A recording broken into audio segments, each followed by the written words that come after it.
Welcome OMG. If you to. want to, you could add that shared screen I popped down there. That way you can have music going if you'd like.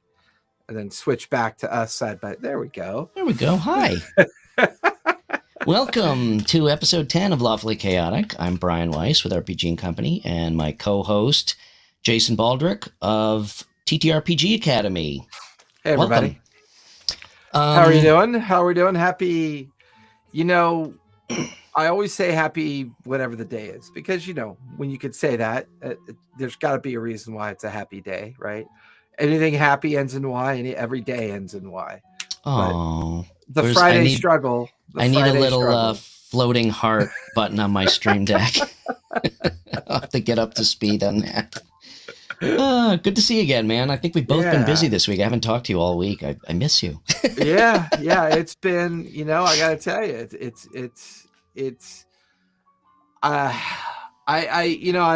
I'm toying with a lot of new thoughts and I'm toying with a lot of new ideas. But before we launch into that, go ahead and give everyone a shout about your schedule coming up. Yeah. I too had a really interesting week. Lots going on. I had about 2 months of downtime, and man, feast or famine, everything hit this week. But anyway, it's all good. It's just, it was a little overwhelming for a hot minute, but announcements based on that. First announcement, I got another project with our friends over, those unknown people who have that Amazon special now, that animated special, and they do a streaming game. I don't know if you've heard of them. I'm not even going to mention it because you probably don't know who they are. But never heard of them. Yeah, can't disclose what it is, but I have a chance to do another project with them, which is just, that blows my mind every time it happens. That's awesome.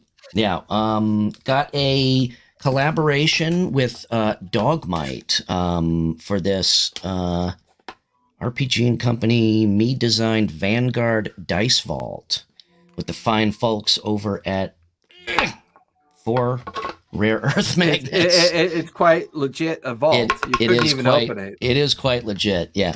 But it is really awesome. If you guys have not checked out Dogmite, do so. They make amazing DM screens and dice vaults and rolling trays. I have one of their DM screens that my awesome wife got me for my 50th birthday. My 30th birthday. Your 05? Yeah. Which is awesome. But we're doing a giveaway of this. This is a prototype, and there is one other that exists. And if you head over to dogmite.com/RPG&Co, you can sign up to win this thing. So again, really, really excited to be doing that collaboration with them. And then my final announcement, and then I'm going to hand it over to you, is that so Jason and I have been talking. And obviously, we are in heavy collaboration between our two brands. I are going to start utilizing RPG&Co as I'm extending the range of services that I offer, and we are going to be starting to act as a publishing house for content for creators. That's so cool. And I've already been contacted by Brian Gomez, the bearded nerd. Completely separate from the conversation you and I had last week. It was like very serendipitous because 4 days after you and I talked, he's like, "Hey, I got this idea," and I'm like, "Holy shit, dude, you're not going to believe this." So anyway, but the idea being that I'm not the only one creating awesome frickin' content. There are a ton of creators out there writing some really, really, really cool shit, a lot cooler than I write.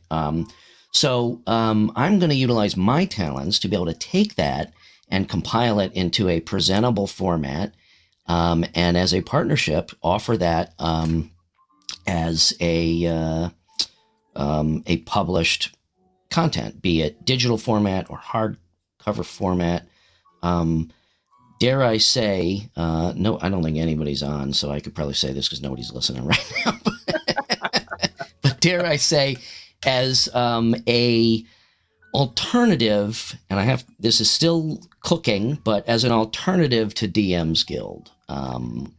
So anyway, there is a lot going on right now, and I'm super happy to be working with all these awesome partners, especially you, Jason. So I'm going to turn it over to you. Give me some, what do you got announcements-wise? Not much. I mean, our normal schedule, we're usually on Monday, Tuesday, Thursdays, Saturday, and Sunday. We usually have some kind of game going, although, schedules like any real D&D game can always end up in the air when No, never. I don't know anything about that. The nature of the game. Yeah. I still have I'm still running my 5 private pay-to-play tables that I'm in the process. I just published a 6th table, and I'm in the process of now writing up 3 additional tables, so I have plenty in the works. So obviously that clone technology that you've been developing is working out pretty well, huh?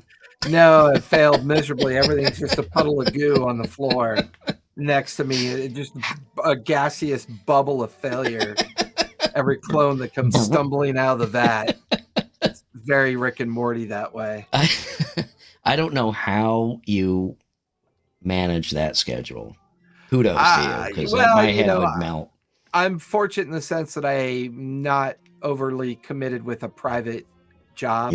Yeah. In the sense of a regular 9-to-5 reality. Oh, and on top of that, there's this wonderful person I met through the Meetup Discord, and she was like, "Hey, I don't really have an interest in online stuff. Can you help me set up something, in person and teach me, how to get a meetup going, and teach me about, the approaches for getting strangers at the table and stuff like that." Me and her probably talked for almost an hour and a half in regards to all the little nuances and all the challenges it entails. And, and we had a heavy conversation about, make sure that whatever the journey is that you've decided to make it, that it makes sense for you to do it. Because once you start something like this, you're always going to be kind of the center of attention of the conversation, whether you want to be or not. And, it was a fun journey down a conversation that used to happen a lot 3 or 4 years ago, but over the last 2 years,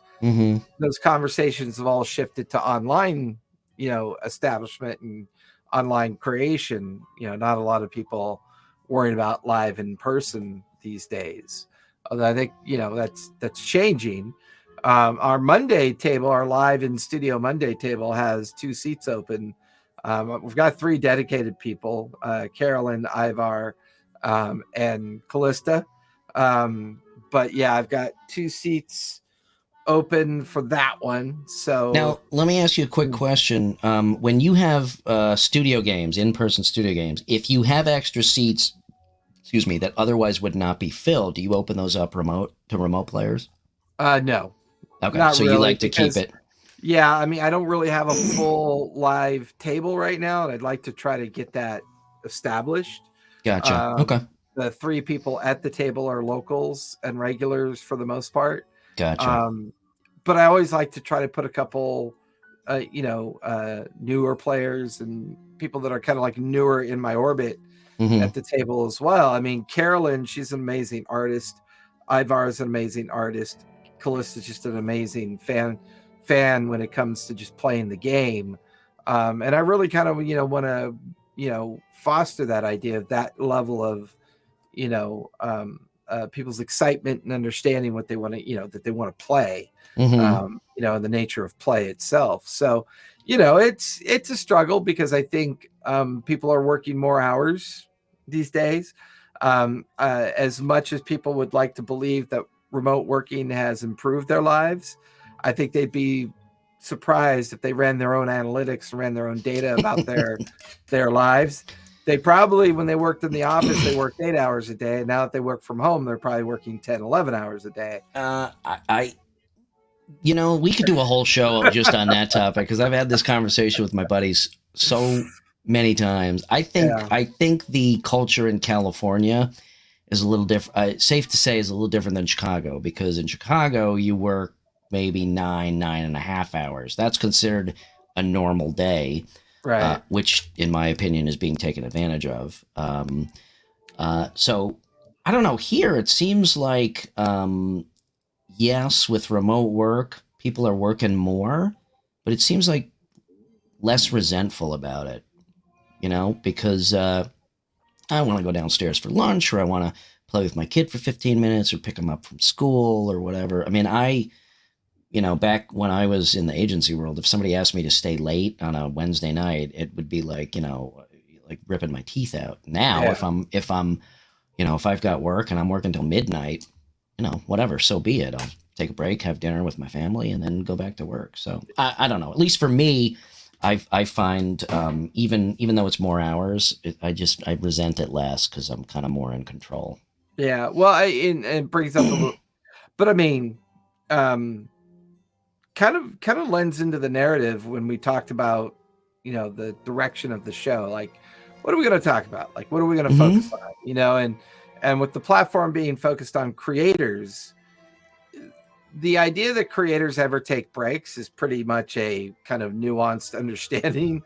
You may do something else for an hour, but as soon as you feel inspired, you get like right back to it. Yeah. In an attempt to create something that's kind of formulating in your mind. Like, I want to create a new mechanic for doing dungeon crawls, right? The current 5e mechanic isn't very successful for doing dungeon crawls because it's a narrative mechanic, and dungeon crawls are a bit more of a rule-based reality. So I've been working on that. Been working with another individual on developing an automated bot for the Discord, working with another individual about community development in the Discord. And when you start realizing that the tools that we use to foster these conversations are more creative based tools, there are days that you kind of long for a bit more of an administrative, platform that solves a lot of the administrative challenges when you're in the creative space. Absolutely. I'll caveat what I said by saying I don't resent it as much, but yeah, there are plenty of days where I just like, I would, in my world, I would like nothing more than to retouch photos for 8 hours, turn off my computer and be done. So yes, you're right. Because and I guess it depends on what you're doing. If you're creating and you're doing stuff for yourself, that's a different story than. Well, it's like, one of the things I like to do when I'm writing is I love to listen to Twitch channels that are doing art development. Because the sound of their kind of laid back music and their discussion about how they approach their artwork is so different than the way I approach what I do, that I love the kind of extra layer of the conversation. I love that little bit of, oh, wow, that's how you deal with that.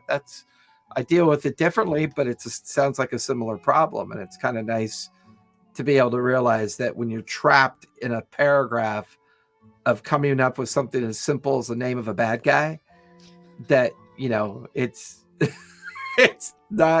it's not a world in which you're trapped all by yourself. So yeah, been there.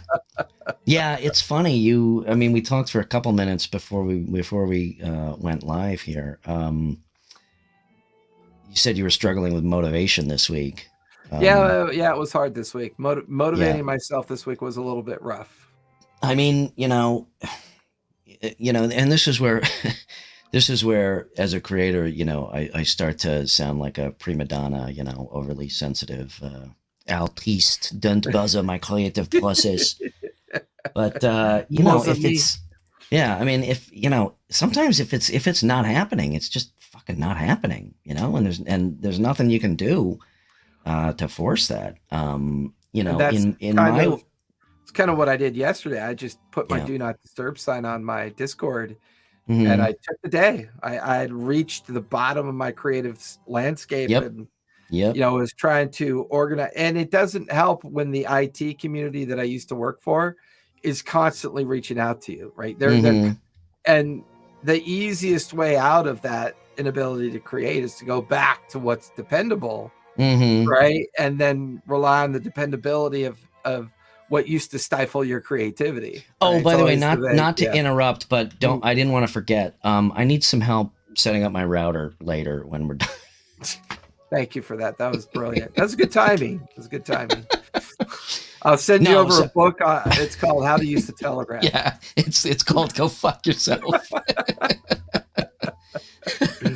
Oh my God. No, you're right, and I think it's interesting. We did actually have a topic to talk about tonight, and I think we will circle back around that. Your intro was a perfect segue into that, but we kind of leapfrogged right over it. But I do want to come back. Our topic was, and correct me if I'm wrong, is the differences between setting up a table of people who have never met or played before versus a tight group of friends. Yeah, the family, friend, stranger.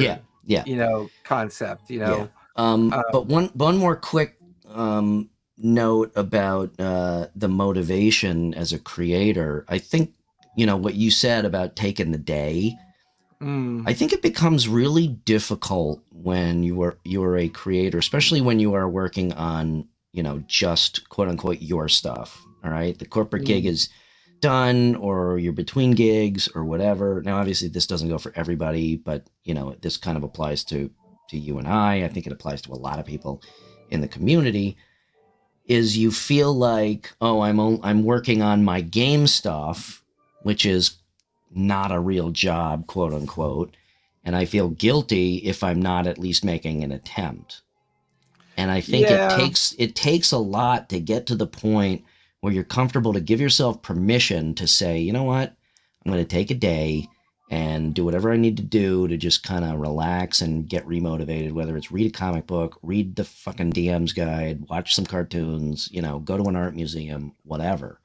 Yeah. And it's tough to do. I mean, it really, they talk about discipline when you're working for yourself or working remotely, discipline of sitting down and doing the work. But I think it takes a lot of discipline also to recognize something like that and allow yourself to just take a reboot once in a while. Yeah, and I think it's always an interesting challenge in the creator space, whether you're in the gaming creation space or video, audio, entertainment, wherever that is. It's you never really feel like you're done either, and that's a weird kind of position to be in, because like in the previous iteration of my life, I knew that at each day what I was complete with. Like I knew what was done, because in order for me to organize the next day, and to do the task level work and to do all the different definition changes to the project, you had to have at least some kind of idea of knowing what done meant. I mean, technically we called it the definition of done, but in this creative space, it's like, oh yeah, I finished this up, and then as soon as you look at it the next day, you're like, nope, I'm going to change all of that because I didn't like it. You never really feel like you never feel that grounded in the narrative done. Well, I think because in the creative space, a lot happens in parallel. Rather than linearly. It's linearly within a linear fashion. Thank you. Within linear fashion. Linearly. I am a bit of a wordsmith. I can't. I'm a wordsmith in the sense that I can smith words, but if you ask me to write them down, I will simply fuck them up. Well, thank you, Smith. Yeah, yeah, me and Mr. Smith, yeah. Well, that reminds me, I'm going to watch some old movies this weekend. Thank you for reminding me. I got to write that down. Oh, you know what? I had a lot of fun watching on my day off, because I wanted to feel, when I'm not feeling motivated, I love to feel inspired. So, so like my day off movie list, you would think I was a psychopath. There's clearly something wrong. Well, now you have to share. So the first one I watched was Soylent Green. Okay. You're a psychopath. Because it seemed so pertinent. If that's number one on the list, then... It was. And then I caught up on a few episodes of Raised by Wolves. Oh, okay. That I am caught up on. Then I watched a whole bunch of Sharp episodes. Sharp's Sharp's Honor, Sharp's Loyalty, Sharp's Trials. I've never even heard of that. It's a TV series in the 90s that Bean was in, the one who played Boromir in Lord of the Rings. Okay. So, how many times does he die throughout this series? Never. That's the whole point. Holy shit. So it's all based in Napoleonic warfare, right? So it's this entire series, and I think it's based on a soldier that went by the name of John Upton. So there was some correlation to real life to it. Mm-hmm. But it was all about how this soldier worked his way out of the ranks and into, officer gentlemanly kind of existence. Because, gotcha. If you're a study of history, if you were to look at the way the militaries functioned between 1800 and like the late 1800s, it's not a wonder that we even have a civilization left. But to be an officer, one must first be a good gentleman. Mm-hmm. That whole kind of narrative, but the whole story is D&D because it's just one kind of scenario encounter and long travel, and it's just always so and nice. Leveling up. Yeah, through the officer narrative, and then you're kind of reminded that Gary Gygax's favorite game to play was Gettysburg. That was Avalon Hill's Gettysburg, tabletop military game. Yep. You remember Squad Leader? Yeah, I remember Squad Leader. Yeah, I remember that one. That one was loosely based on the post-Vietnam era, I believe. Squad Leader was World War II. No, I'm thinking of Recon. Never mind. Recon. I think that was the same. I think that was the same system. It was. It was. Squad Leader was the beginning of the whole idea of small squadron-based tactics. Yes. Yeah. And I think even some recent PC game releases within the last couple years have been kind of focused on that, and stuff like that. I remember this is before. I mean, I was always into this shit, role-playing games, tabletop games, all that stuff when I was a kid, but I think I got Squad Leader. I was down in Fort Lauderdale visiting my grandparents, and we walked into a toy store, and I remember seeing Squad Leader. And I was like, oh, I got to have this game because I loved World War II. My grandfather was in World War II. I used to listen to his stories. And I bought this game, and I never fucking once played it with anybody. It was just like, I used to play with, this sounds really sad. You can start the violin music. I used to play by myself. Yeah. And, if I ever finished like 3 turns of this game, it was a major accomplishment. I mean, it was so amazing, but the detail, Jesus Christ. Yeah. No, I mean, the to hit chart alone was insane. Right. You hit the guy's right hand, left index, pinky. Yeah. Yeah, minus 0.23 to his aim. Yeah, it was crazy. Well, I think that actually that's a good segue into the topic, which is playing with strangers, family, and friends. Yes. Okay, so let's jump back in there. So, why don't you lead off? Because it sounds like what was her name? I apologize. Caroline. Carolyn. Carolyn. Carolyn.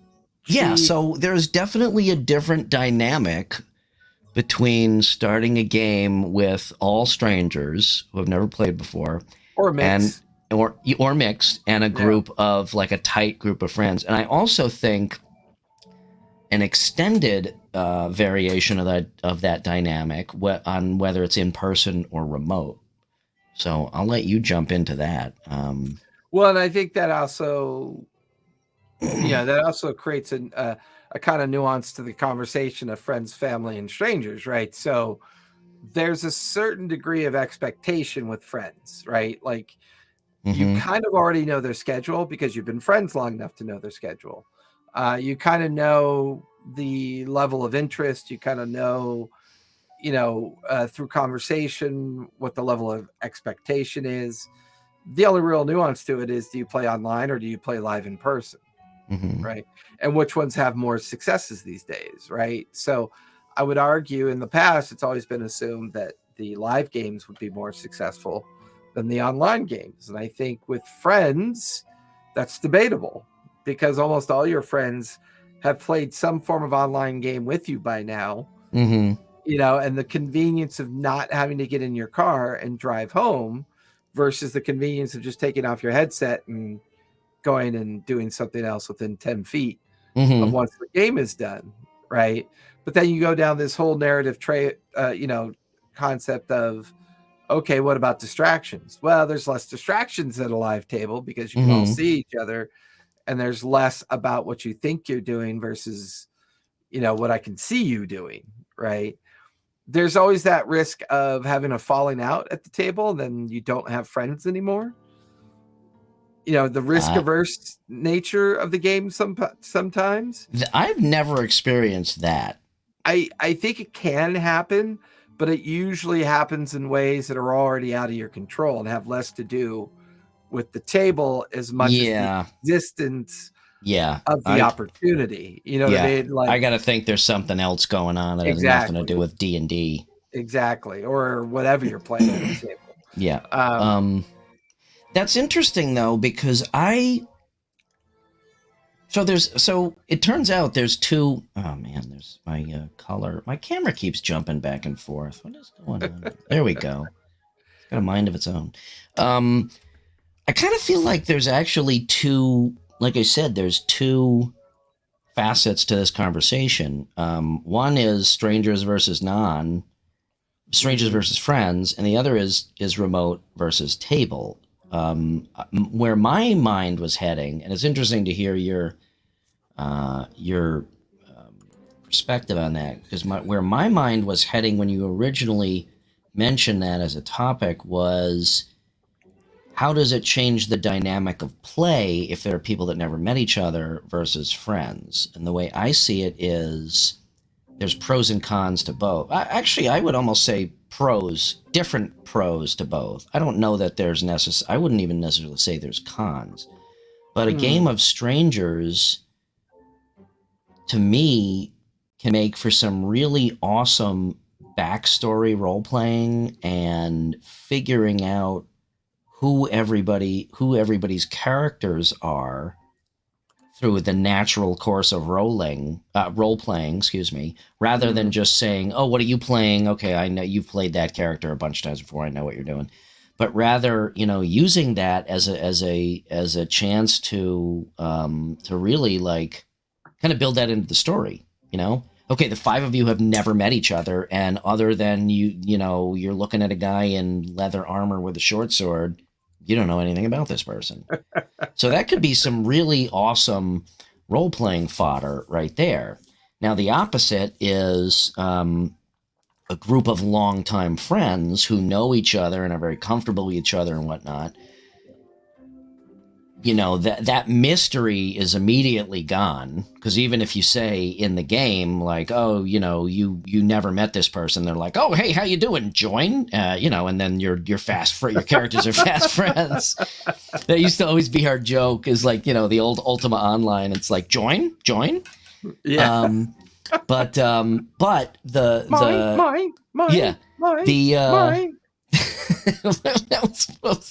was the penguins, right? It was the seagulls. The seagulls, that's right. Finding Nemo. Yeah. Mine. I totally lost my train of thought now. Oh, I derailed it. Yeah. No, so the converse of that is, so one of my games is two friends of mine, their parents in my son's school, and they asked me if I would DM them and a bunch of their friends that they went to college with. So all of them went to college together, and all of them had some form of theater training. And I was like, yeah, sure. I'd love to do that. And the ease at which they fell into a give and take improv style role-playing style was amazing. I mean, it was like right off the bat, boom, you know, and it made my job as a DM a lot easier in that regard. So that's where my mind was going when you brought up that topic. I didn't actually think about it in terms of in person versus online. That adds another interesting aspect to that. Well, I think it's always shades of gray, right? So whether it's friends, family, or strangers, the nuance of online play versus live in-person play, right? Those are the theater areas. Those are the ecosystems as they are, right? Yeah. Before pre-COVID, I would say it was always assumed you just played live. Yes. Or you played together at a game store, right? Yeah. The other assumption is that your friends are all like-minded. Therefore, if your friends are like-minded, then the expectation of playing a game together should be relatively easy. Yes. The other challenge you have with playing with friends is friends treat each other in a very casual way. And they kind of expect a level of leniency regardless of their behavior. You learn a lot about your friends when you spend 3 hours once a week improvising a role-playing game. The murder hobos come out in force. And you can say the same. You can kind of say the same appeal and concerns exist within the family framework as well. Like, so you have the family ecosystem, the friends ecosystem, and then the strangers ecosystem. I think friends and family, there is a huge burden of expectation. Whereas with strangers, from each other or from the DM. Oh yeah, from everybody. Like, just okay. I think it's a definitely a nervous expectation from anyone who's going to be refereeing a game, right? If you're reffing the game, you're kind of putting yourself in a very vulnerable position of, I'm the caretaker of this game. And the friends and family sitting at the table are like, you can't even fucking pick up your laundry and do laundry, and somehow now you're the caretaker of a game. Are you kidding me? I see what you're saying. So the outside world comes into the game, is what you're saying. Yeah, whether they think it's not going to or not, it really does with friends and family. It always does. That's interesting. I never thought of that aspect of it. But with strangers, it never does, because the very first rule you establish in zero sessions, you say, hey, let's leave politics and the reality of real life outside this table, and let's just focus on having a fun activity, just this fun thing, right? And because there's no expectations set, each time you meet, you're revealing something new to a group of new people, each time. So the excitement's there, the anticipation's there, and at that point you haven't let anyone down that at the table, because they're all strangers. You don't have your buddy of 10 years looking across the table at you and going, no, wait a minute, you're telling me I can't jump that 30-foot chasm? Last week I beat your ass down in the blah blah blah, and you're like, this isn't real life, dude. This is where you're supposed to be using your fantasy mind. So you get these strange narratives and you get these strange interactions, right? Once again, that's one of the reasons why the CR formula is so not a formula.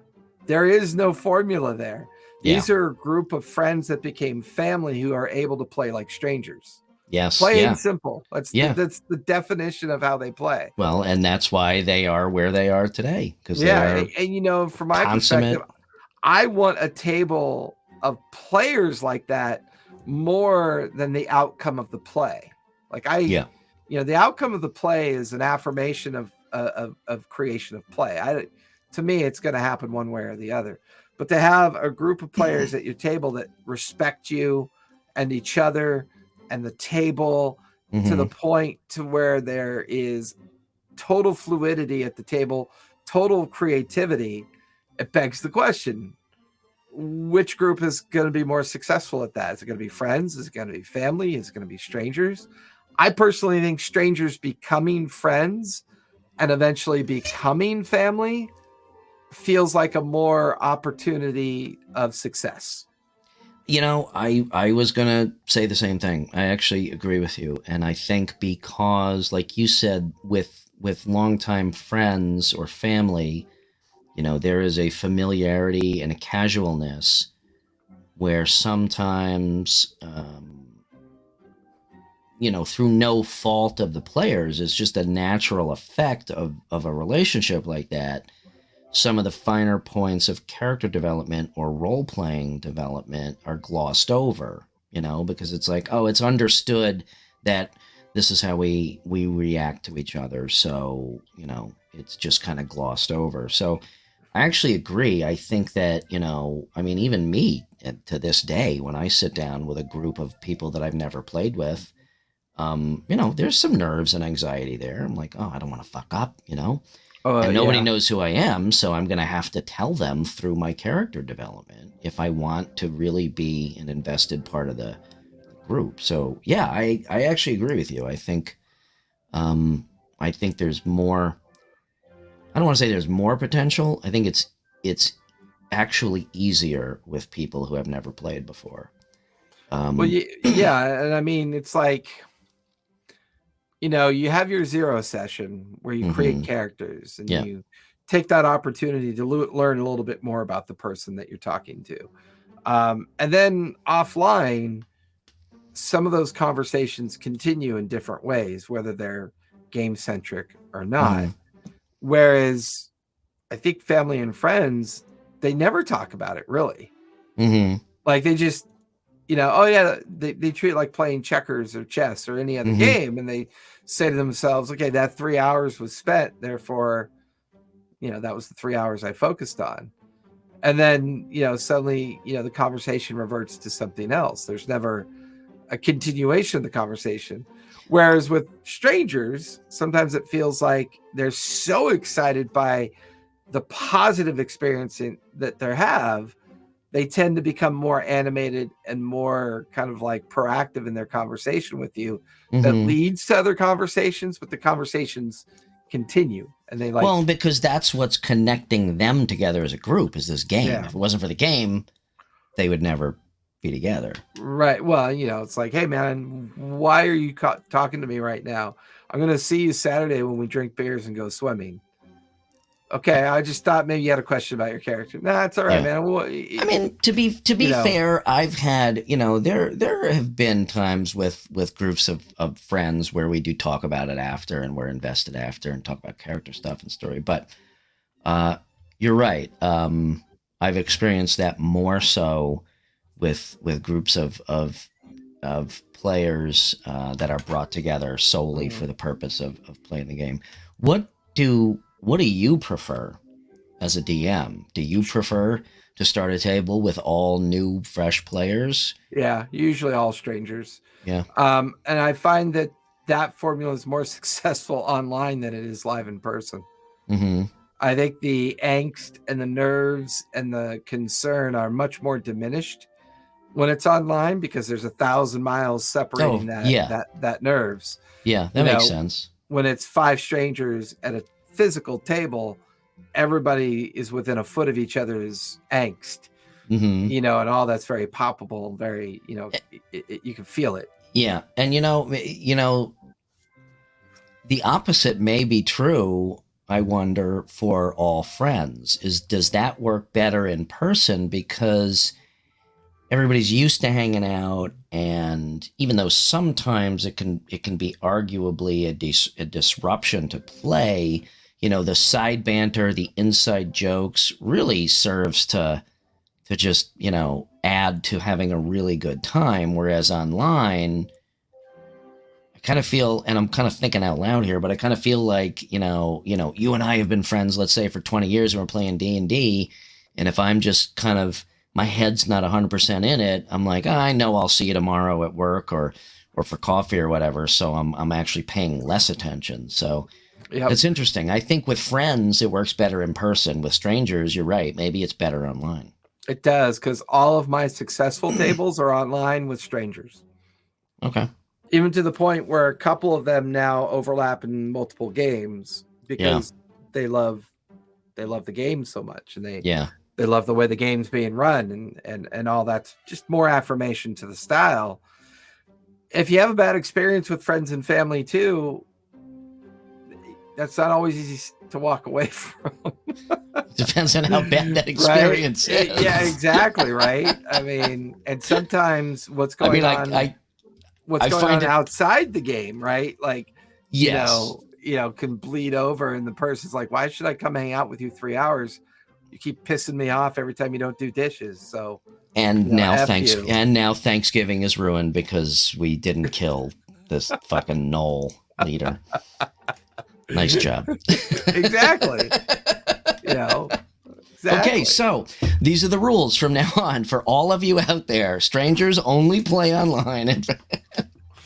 I know, it's weird. That's interesting. I've honestly never, that of all the things that I've thought about in the orbit of this game and this community, that is one thing that I can honestly say has never crossed my train of thought. Well, I think there's some unique reasons why sometimes that pops up now. Is because of the way we immerse ourselves in the space. Like, for the majority of the time, you immerse yourself in the space very single-mindedly, like with one single thought in mind.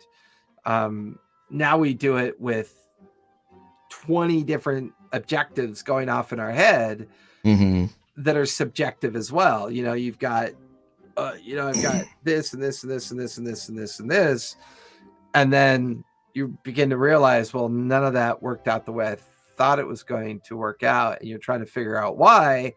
And you can usually trace it back to it being a friend table, a family table, or a table of strangers. And the analytics begins to play into your own thought process and your own mind. And you begin to realize, as a person putting together a game, there's less risk, less investment, and less angst in a table of strangers.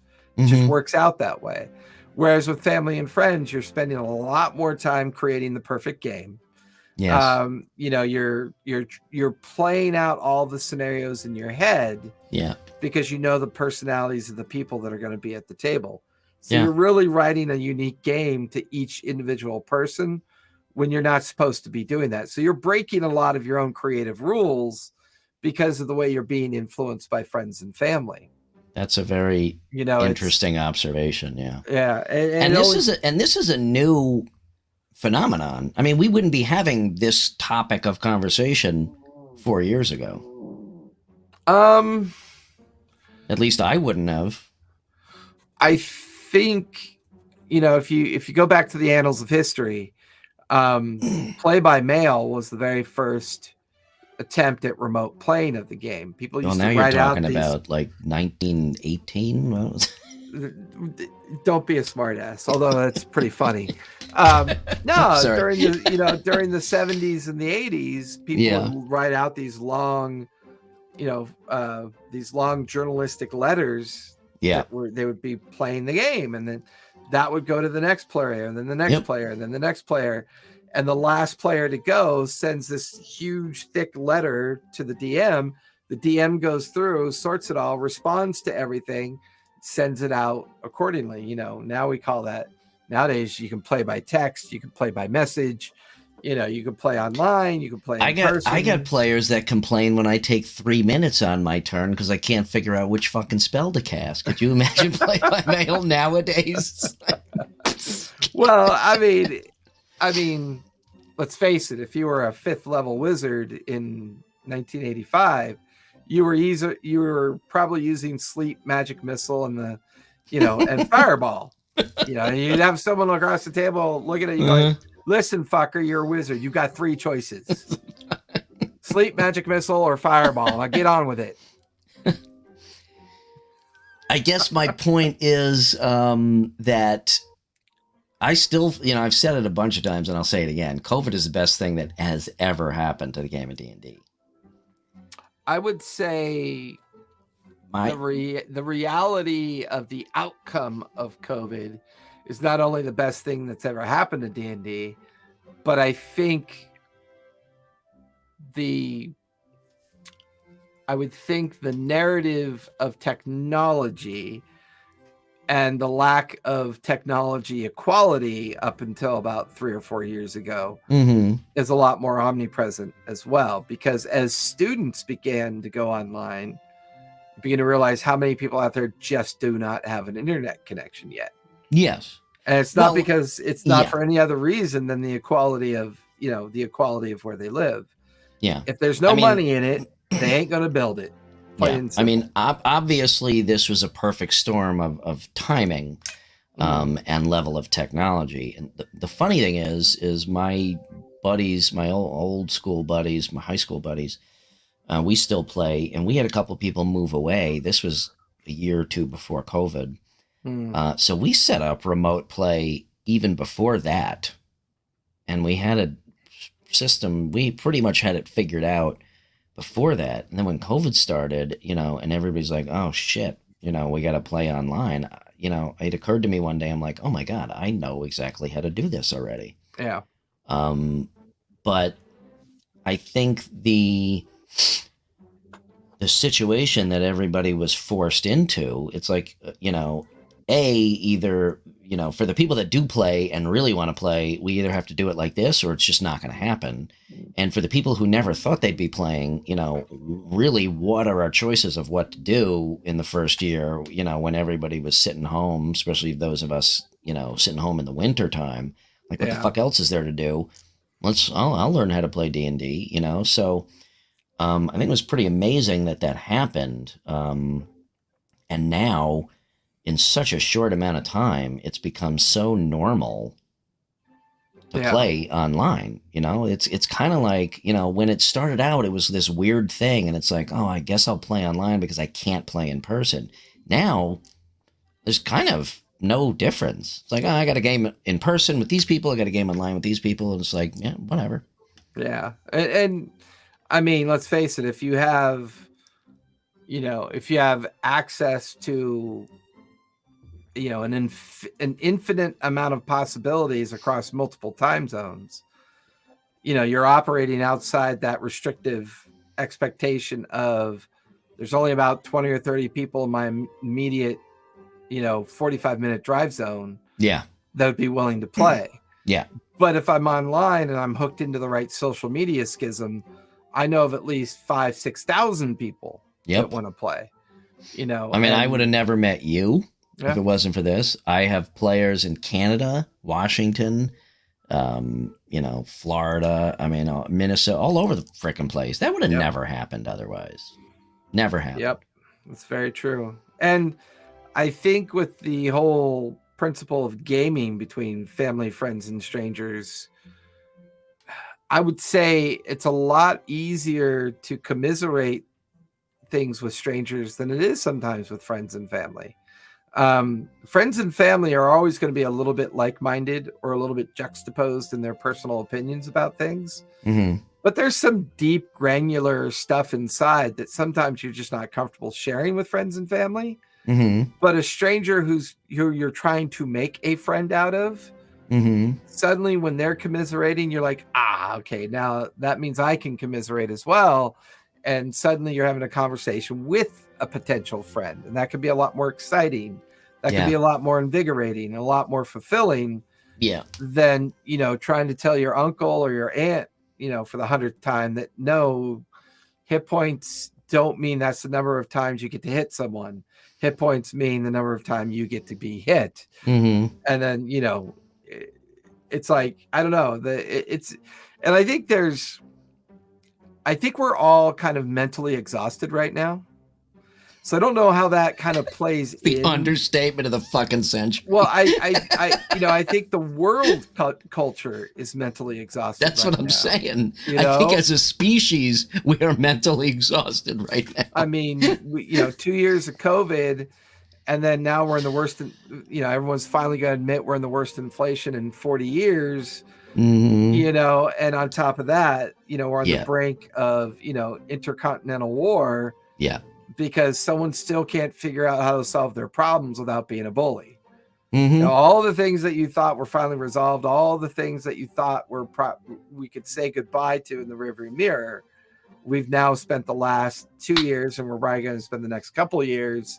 We've just solved the world's problems. The table, the diplomatic table at NATO, it needs to be a D&D table. Yeah, that's how we're going to solve problems. Here's your character, and there you go. But it's always a thing. It's always something. No, I know. So, yeah. So I know we only got about 10 minutes left, but anything you want to throw out there? No, this was a pretty deep conversation. I'm glad that nobody was here to listen to it. Well, you know what's funny? It's like I'm looking at all the other Twitch channels. Uh-huh. No one's on right now, hardly. Like, I'm really? looking at like if you look at a lot. What's going on tonight specifically that we don't know about? Yeah, I mean, for all I know, everyone else is building bunkers, and that's what we should be doing. Yeah, right. Did you turn your TV on? Fuck. Yeah, I know, right? It's just it can honestly be defined as surreal because I spent a chunk of time today trying to digest how once again, like this is going to sound a little off topic, but we got time, so whatever, right? Go for it, man. I was really feeling uplifted today when I was watching the story about the new Chilean president. He's 36 years old. He's the second youngest world president, comparatively to all the different cultures. And then you begin to realize that this bizarre sense of what's going on in Eastern Europe actually has a lot more to do with the culture war than anything else. It's like if you look at Putin and what he represents, and you look at Zelensky and what he represents, we have a physical culmination of the end of one great culture that is literally going to go out with a bang, and the beginning of why the younger generation can finally say, see, we told you. Yep. This is, but yet the horrible part is it's going to be paid for in blood. Yeah. It's going to be paid for in blood. Yeah. And, we need to get rid of the old fucks. Yeah. Like you and me. Well, no, I mean, that's the beauty. That's the beauty of the X generation, though. The X gens, we've always been honest with ourselves about our own expectations, which is why I follow the millennials and the Zoomies and all the younger generations. I follow what they do, and I support them whenever I can. Because I know that, X gens and baby boomers, the collision of our separate ideals destroyed everything that came after. Yeah. And that's just because they beat us down to the point where we stopped caring. Yeah. And all the baby boomers cared about was money. That's all they cared about was capitalism. Money. Everything is follow the money. Yeah. 40 years of consumerism has brought us to this wonderful apex of, the assumption that the Western powers made that eventually, with the expansion of NATO, every country that joins enjoys these amazing economic flourishes at the expense of other people's culture. Right? It never dawned on anyone that the massive and rapid expansion of NATO was going to have consequences. It was. And on that note, if you want to play D&D, pay us. And you... No, and I don't mean to belittle it. I don't know if you know, my wife is actually Ukrainian. She grew up in the Soviet. She grew up in the Soviet Union. So she is Russian, but she grew up in Kiev, so she is Ukrainian. Thankfully, all of her family is over here, and they have been for decades. But consequently, we're pretty connected to what's going on. I mean, we would be regardless, but yeah, I mean, this is we could start another fucking podcast and talk about this until. Well, but it does circle back to the reality that as traumatic events settle in to the narrative of play, family, friends, and strangers playing in any level, playing in any kind of environment, or just the art of play, it to permeates. Undo the trauma, to undo the trauma that we grind our way through on a daily basis. Now, as creators, we live and breathe the stuff we create. Therefore, all we're trying to do is share it. Yeah. 99% of the community doesn't even know what goes on. It's like, oh, this crazy game I heard on TikTok, you play that? TikTok is like a 5-second representation of something that's been around for, 40 plus years, 50 plus years. Yeah. from a unique way of playing a game. Yeah. You know, it's nutty. It's absolutely nutty. I mean, go ahead. Well, I think that'd be a fun topic for our next one, next Friday, the history of gaming. Done. I think that'd be a lot of fun. Talk about the history of gaming and where it all came from, where it stemmed from, and the idea of gamification and why game. Why start with dice and bones from ancient Egypt? I think, or are we going to start a little more modern than that? I think it's worth looking at. You know, the idea. I mean, you can imagine a group of Roman, soldiers from the Roman period, on the far British frontier, just doing what soldiers do, passing the time. And when they weren't digging latrines or training, they were throwing dice and having competitive dice games. Well, why do we game then? Why, as humans, do we game? What's the point of gaming? If it, if and where would we be without it? Where would we be without the idea of gaming? No, we would just shoot each other a lot more than we even do now. I don't know. It's a good question. Or maybe it's vice versa. I don't know. That's a really good point. It's all because of video games and Grand Theft Auto, son of a bitch. It's all of those arcades that you go down spending your nickels and your pennies playing. I still think I still get a laugh out of the whole satanic panic of the 80s. We'll definitely do a show about that because because there was another culture that went through that. The Harry Potter culture went through that, right? Yep. With the whole resurgence of the witches and warlocks thing, and how those are devils and demons. And, what else floats? Wood, raindrops, very small rocks. Yeah. Why are you lauding a wizard and a warlock? They are demons. They are evil people that seek our destruction. Yeah. It's like, well, I don't know. I think during the biblical expansion of, empire and the genocide of over 250 million indigenous people would beg to differ about their own concept of evil versus other people's concept of evil. We're getting really deep. This we may have to contract with NPR to syndicate Lawfully Chaotic after a while. Well, what's really funny is I'm a history major, right? So I did there you go. I did my undergraduate work in colonial and European studies, colonial and Civil War studies. Oh wow, awesome! I did my master's in education, and then I was going to start a doctorate project in comparative studies of analytics versus the quartermaster system, and how analytics, the quartermaster system, and how we don't actually have a federal system. We actually have more of a military distribution system than we have a traditional democracy and federalist system. I was going to write a whole doctorate thesis around that, and then I got the 2-week coursework and the 2-week coursework analysis work that was required to do it. One class was like 35 books. And I was like, fuck that. No wonder being a PhD is a label that people cling on to, because let me tell you, the amount of work. Yeah. The amount of work, man. I was just when I went into college, my plan was to become a medical illustrator. And it took me 1 year. Yeah, it took me 1 year to decide, you know what? I'm not sure I'm going to be up for 4 years of medical school right after undergrad, so I'm going to switch to be a medical illustrator was still that much schooling you had to do. Oh, yeah. Wow.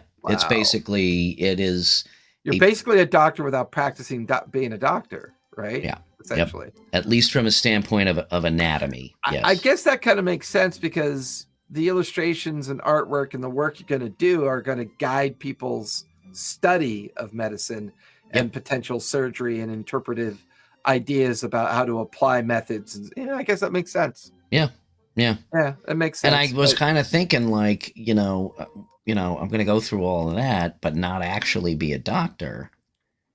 And I don't know if I want to be a doctor, because I don't think my sense of empathy would survive being a doctor. It would just be too much. So I switched to graphic design, and here I am.